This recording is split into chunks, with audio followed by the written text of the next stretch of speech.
கணவனாரை குறித்து யாரிடத்துலையும் சொல்றதுக்கு முன்னாடி கத்திரிடத்துல போய் உங்க கம்ப்ளைண்ட் எல்லாம் யார்கிட்ட சொல்லுங்க.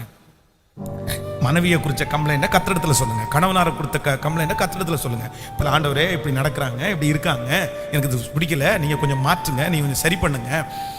ஆண்டவர் நிச்சயம் ஒரு நாள்ல பதில் தர வல்லவரா இருக்கிறார். சிலர் உங்களுடைய பிரச்சனையை கேட்டு குளிர் காயிறவர்கள் நிறைய பேர் இருக்காங்க. ரொம்ப ஜாக்கிரதை.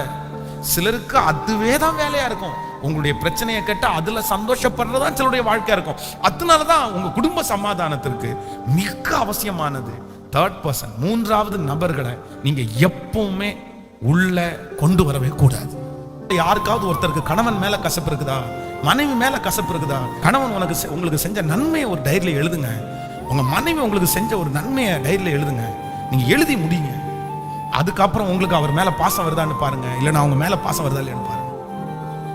எந்த மனைவியும் தியாகம் இல்லாமல் இல்லை, எந்த கணவனாரும் தியாகம் இல்லாமல் இல்லை. எத்தனை எத்தனை எத்தனை அதை நினைங்க, அதை நினைங்க. அதை நினைக்கும் போது கண்டிப்பாக உங்களுக்குள்ள ஒரு பெரிய மாற்றம் வரும் நான் நம்புறேன்.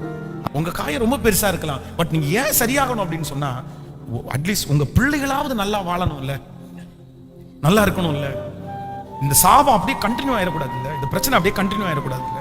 அதனால நமக்காக அல்ல, நம்முடைய சன்னதிக்காக, நமக்காக அல்ல, நம்முடைய சன்னதிக்காக, என் குடும்ப சமாதானத்திற்காய் நான் இனி என் வாயை வேறு யாரிடத்திலும் திறக்க மாட்டேன்.